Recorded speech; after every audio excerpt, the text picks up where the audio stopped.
કચ્છની પાવન અને પવિત્ર ધરા ઉપર પરમ પૂજ્ય સદગુરુ શ્રી મણિનાથ મહારાજના પટ શિષ્ય જે જયસુખરામ મહારાજે પુસ્તકનું વિમોચન કરી અને પુસ્તકનું નામ કેવું બનાવ્યું કે મણિ પ્રકાશ અને જયસુખ જ્યોત.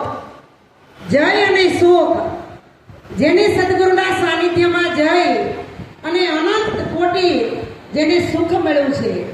કારણ કે સંતોએ સુખ સત્સંગની અંદર કીધું છે. અને સત્સંગ એટલે શું? સત્યનો સંગ, એનું નામ સત્સંગ. અને સત્ય હોય તો આ ધરા ઉપર એક ઈશ્વરનું નામ છે. એટલે કોટી નામ સંસાર में તામે મુક્તિ ન હોય, આદિ નામ ગુપ્ત હૈ મુझे તો વિરલા કોઈ. આ મંચ ઉપર બિરાજમાન મહાપુરુષો, એના ચરણમાં અમારા કોટી કોટી નમન. કારણ કે સદગુરુ ઉતર્યા ઓલી મહી, હરવા સકળ સંદેહ, પાપીને પાવન કરવા જેને ધર્યો ભગવંત દેહ.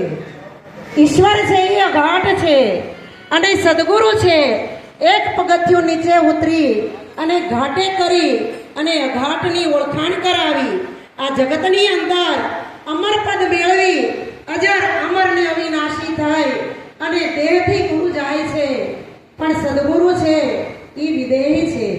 એટલે કીધું કે સદગુરુ એસા કીજીએ જૈસા પૂનમ કા ચંદ, તેજ કરે પણ તપે નહીં અને ઉપજાવે આનંદ.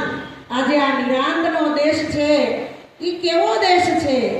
કારણ કે કીડીને કણ, ચકલીને ચણ, હાથીને મણ અને મનુષ્યને શેની જરૂર છે? કેવલ સમજણની. એટલે સંતોએ કીધું કે જ્ઞાન છે એ સંતોનું હૃદય છે અને સંતોનું હૃદય છે એ જ મારી તમારી સાચી સમજણ છે. પણ જો જીવનની અંદર સમજણ ઉતરી જાય અને જીવનમાં જો સમજણનું એક રતિ માત્ર શબ્દ ઉતરી જાય તો સંતો કહે છે ભવસાગરની પાર ઉતરતા આપણે વાર લાગે એવું નથી. માટે સંતોએ કીધું કે નિરાત નૌકા નામકી તામે બેસે આય, પાર પહોંચાડે પલકમાં બહાર ન ફેરા ખાય. નિરાંત એટલે શું? નિરાંત છે નિર્ગુણ છે, નિર્મોહ છે, નિર્લોભ છે અને નિરાકાર છે. નિરાંત છે એ કોઈ વ્યક્તિ નથી, કોઈ નિરાંતનો દેહ નથી. નિરાંત છે એ જ્ઞાન સ્વરૂપે છે, શબ્દ સ્વરૂપે છે.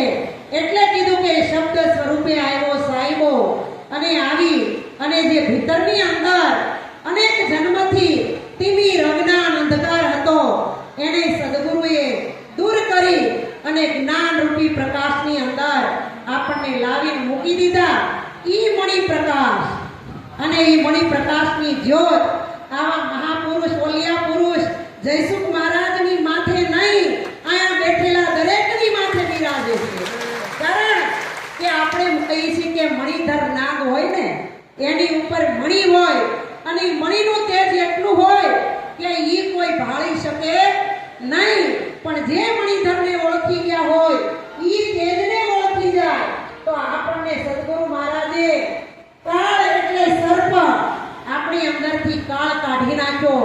કારણ કે ગુરુ મહારાજે કીધું કે તારું સ્વરૂપ કેવું છે? આવવા જવા વાળું નથી. કારણ કે સાહેબ સભી કા બાપ હૈ, બેટા કિસી કા નહીં, બેટા હોકર અવતરે હો તો સાહેબ નહીં. સદગુરુ અનેક ન હોય.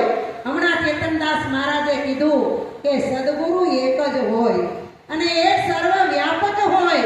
પણ જેવી રીતે ભગવાન એક હોય ને, પણ બાળકને જન્મ આપે તો ભગવાન ઘરે ઘરે જઈ અને બાળકનું લાલન પાલન ના કરી શકે એના માટે ભગવાને ઘેરે ઘેરે માં બનાવી છે.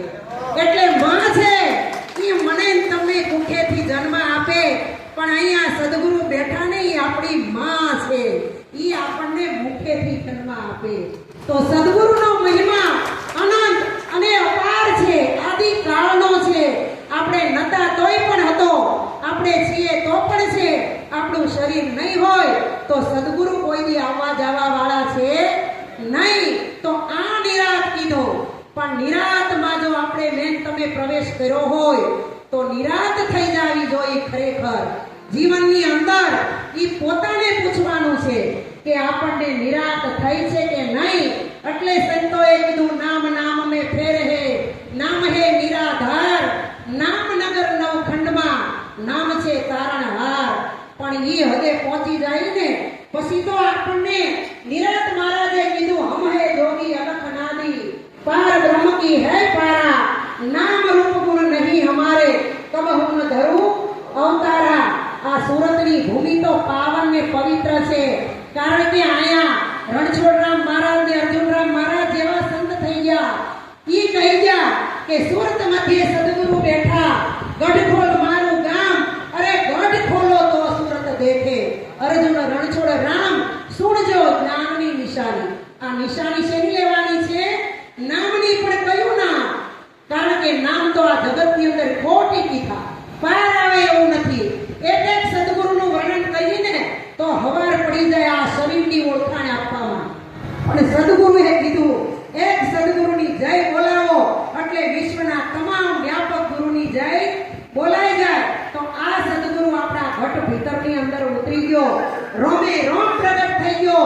અને સદગુરુ મહારાજે પ્રેમ રૂપી આની અંદર દિવેલ પૂર્યું, આ કાયા રૂપી કોડિયાની અંદર જ્ઞાન રૂપી ચિનગારી લગાવી દીધી અને પોતાના નિજ સ્વરૂપની જ્યોત જલાવી દીધી. હવે એ જ્યોતમાં જો કેવલ જરૂર હોય ને તો માત્ર પ્રેમ અને ભાવની જરૂર છે. એટલે સંતોએ કીધું જ્યોત સે જ્યોત જગાતે ચાલો, પ્રેમ કી ગંગા બહાતે ચલો, અરે પ્રેમ કી ગંગા બહાતે ચલો. જ્યોત સે જ્યોત. અત્યારે અધિક મહિનો ચાલે છે ને, અમારી બેનું દીવા કરે તો સદગુરુ મહારાજ જે અલખના ઓટલે બિરાજમાન છે એ અનેક જીવોના ઉદ્ધાર કરવા માટે આવ્યા છે.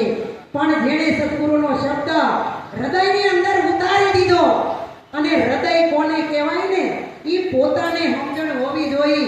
કારણ કે ઓલા હૃદયમાં જો અટક આવી ગયો હોય ને તો દવાખાને જવું પડે અને હૃદય બહાર કાઢી આની અંદર બે ત્રણ સ્પ્રિંગ બેહારી દે, ફિટ કરી દે, પછી આપણને જેવા છે એવા ઘરે મોકલી દે. પણ એમ કે હવે સ્પ્રિંગ બેહાર્યા પછી પરેજી પાળવી પડશે હો. પરેજી નહીં પાળો તો આ સ્પ્રિંગ કામ આપશે નહીં. એમ મારું તમારું સદગુરુ મહારાજે એટક આવ્યો તો કે હું કોણ છું. અને આપણે સદગુરુ વૈદ્ય પાસે ગયા અને આપણું ઓપરેશન કરી નાખ્યું અને ટાંકો ટેબો લઈને જેને સ્પ્રિંગ બેહારી હતી એને સ્પ્રિંગ બેહારી દીધી. પણ સદગુરુ મહારાજે 11 વસ્તુની પરેજી આપી છે. આ પરેજીમાં હું તમે પાવરદા નહીં રહી તો નિરાંતનું જ્ઞાન આપણને સમજાશે નહીં. આ તો અનંત યુગ અનંત કોટીના આ સદભાવ જાગ્યા હોય તે અમારી સુરતની ધરતી ઉપર ક્યાંથી બાબુરામ માલોસણા માં લોસણાઓ માં લોસણા, પણ અમારી માં લોસણા છે નહીં. કારણ કે એને તો અવિરત જ્ઞાન જેટલું હતું એટલું કાઢીને આપણને આપી દીધું. તો આ નિરાંતના જ્ઞાનની અંદર રહી આવા સદગુરુ સાનિધ્યના શબ્દો હૃદયની અંદર ઉતારી અને મહાપુરુષોને આપણું જીવન અર્પણ કરવાનું છે. કારણ કે તન મન ધન અને શીશની જો કુરબાની કરશું ને, સમર્પણ ભાવ કરશું સાચા હૃદયથી, તો સદગુરુ મહારાજ આની અંદર પ્રગટ થયા વગર રહેશે નહીં. એટલે કીધું કે સદગુરુ ઉતર્યા અવની મહી. અવની એટલે આ ધરતી. આપણે આ ધરતીનું જોવા જવું નથી, પણ આપણી ધરતી સીમિત. કારણ કે આ 5 તત્વની ધરતીમાં સદગુરુ પધારે ને તો અજવાળું થયા વગર રહે નહીં. તો આવા મને તમને સદગુરુ મળ્યા છે તો સંતોના સાનિધ્યમાં રહી આનંદ કરવો અને કરાવો. આપણે તો સદગુરુ અનંત વ્યાપક ગુરુ મહારાજના ચરણમાં પ્રાર્થના કરીને કહી કે હે ગુરુ મહારાજ, આવા જયસુખરામ મહારાજ જેવા સંતને હૃદયની અંદર પ્રગટી જાજો, આવા મોટા મેળાવડા કરજો અને હમ જેવાને બોલાવી અને અનંત આનંદ કરાવજો. કારણ કે આનંદનો પાર આવે એવું નથી. તો આનંદ છે એ જ ઈશ્વર છે અને એ જ ઈશ્વરનું રૂપ છે. પણ એ આનંદ મારા તમારા ભીતરનો હો. નકર ભીતરમાં આનંદ ન હોય ને આથી કાશ્મીર શિમલા જઈને તો એ આનંદ આવે નહીં. એટલે સંતોએ છેલ્લી કડીમાં કીધું કે આનંદ ઘડીને હે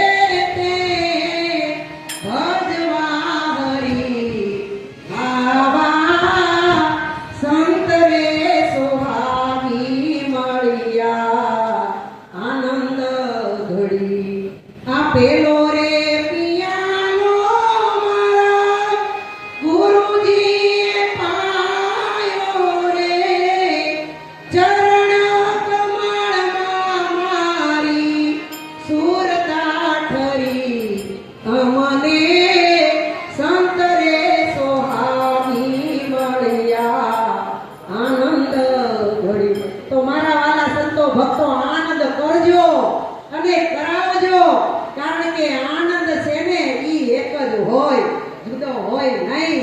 કેવી રીતે આપણે પણ એક જ છે, ભગવાન પણ એક જ છે, સદગુરુ પણ એક જ છે. જો એકપણાનું જ્ઞાન થઈ જાય તો પછી એની દ્રષ્ટિ અદ્વૈતમાં રહેતી નથી. બોલીએ સદગુરુ મહારાજ